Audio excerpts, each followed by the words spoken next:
अंधेरी रात के सन्नाटे में कभी कभार चलती हुआ के झोंके जैसे किसी पुरानी याद को छू जाते थे और दिल में एक ऐसा दबाव छोड़ जाते थे जो सांसों को बोझल कर देता था। इन्हीं यादों की कहानी में छिपा हुआ है मेरा और नादिया आंटी का रिश्ता, जो कभी जबान पर ना आसका मगर दिल की गहराइयों में हमेशा जिंदा रहा। मैं फिराज था और मोहल्ले की गलियों में मेरा बचपन गुजरा।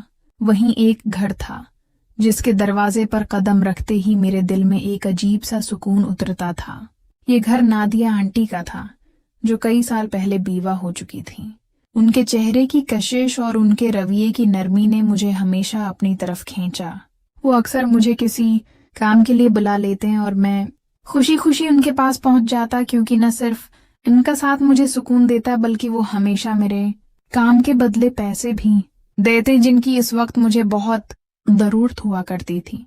लेकिन असल कशिश पैसे नहीं बल्कि वो निगाहें थीं जिनमें एक खास चमक थी जो सीधी दिल को छू जाती थी। वक्त के साथ मेरा उनके घर आना जाना बढ़ता गया और हर मुलाकात एक नई बेचैनी छोड़ जाती। कभी वो मेरे लिए चाय ले आते, कभी सिर पर हाथ रखकर दुआएं देते, और हर दुआ में एक ऐसा लम्स होता जो मुझे अंदर से हिला देता। मैं कई बार सोचता कि ये सब मेरा वहम है या मेरी कम उम्री का धोखा, मगर जब भी उनकी आंखों में झांकता तो वहां कुछ ऐसा देखता जिसे अल्फाज में बयान करना नामुमकिन था। एक दिन जब मैं उनके घर गया तो वो सहन में अकेली चारपाई पर बैठी थीं। मैंने सलाम किया और पास बैठ गया। उन्होंने खामोशी से मुझे देखा और फिर एक लम्हे के तवक्कुफ के बाद बोले, फिराज, तुम्हें पता है जब भी तुम आते हो तो मेरा घर जी उठता है। ये जुमला मेरे कानों से टकराकर सीधा दिल तक जा पहुंचा और एक ही लम्हे में मेरी दुनिया बदल गई। मैं उनकी आंखों में देखता रहा और मेरी धड़कनें बेकाबू हो गईं। अल्फाज लिबों तक आए मगर जबान से निकल न सके। इस खामोश लम्हे में उन्होंने आहिस्ता से मेरा हाथ थामा और नरमी से दबाया। वो लम्हा मेरी जिंदगी का सबसे यादगार लम्हा था, जैसे एक तवील इंतजार ने अपनी पहली आहट दी हो। उसके बाद दिन गुजरते गए और हमारा रिश्ता खामोशी के बावजूद गहरा होता गया। कभी वो मुझे अपनी जिंदगी के दुख सुनाते और मैं उनका सहारा बनने की कोशिश करता। कभी वो अपनी हंसी में एक ऐसा खालीपन छिपा देते जो सिर्फ करीब से महसूस किया जा सकता था। मैं जानता था कि ये रिश्ता दुनिया की नज़र में नामुमकिन है। वो मुझसे बड़ी थीं और समाज के हिसाब से ये सब गलत था, लेकिन दिल के हिसाब से सब कुछ दरस्त लगता था। मैं कई बार कहता कि आंटी, मैं आपके बगैर नहीं रह सकता, तो वो हल्की मुस्कुराहट के साथ कहते, कुछ रिश्ते बस दिल में ही अच्छे लगते हैं। और मैं उनकी आंखों में वही ख्वाहिश देख लेता जो मेरे दिल में थी। ये ख्वाहिश कभी जबान पर न आई, लेकिन हर लम्हा मेरी सांसों में मौजूद रही और मुझे लगता था कि शायद वक्त ही हमें फैसला दिखाएगा।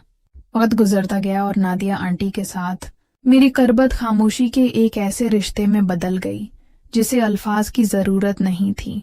मैं उनके पास बैठता तो वो कभी पुरानी यादों के किस्से सुनाते, कभी अपनी तुनहाई का दुख बांटते और मैं दिल ही दिल में अहद कर लेता कि उन्हें कभी अकेला नहीं छोड़ूंगा। लेकिन हकीकत की दीवार हर लम्हे हमारे दरमियान खड़ी थी। मैं जानता था कि मोहल्ले के लोग, खानदान वाले और ये दुनिया इस रिश्ते को कभी कबूल नहीं करेगी। एक दिन जब मैं उनके घर गया तो उनके चेहरे पर एक गहरी सोच के आसार थे। इनकी आंखों की उदासी साफ दिखाई दे रही थी। मैंने पूछा, आंटी, आप परेशान लग रही हैं।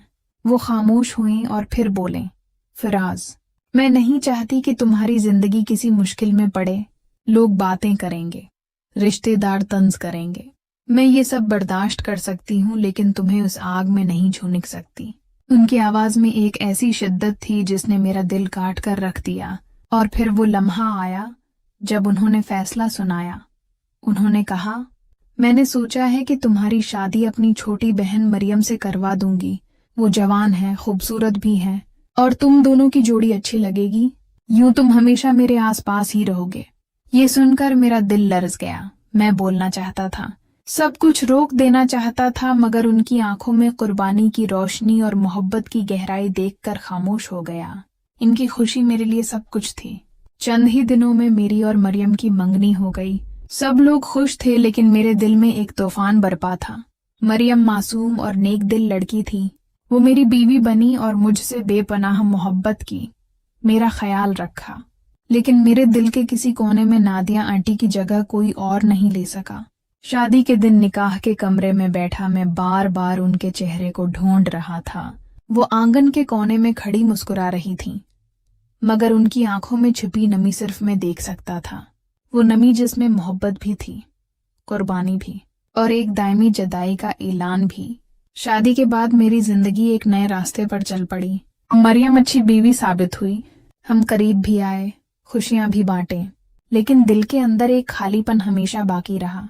जब भी नादिया आंटी के घर जाता तो वो मुझे देखकर मुतमईन होते कि उनका फैसला दुरुस्त था।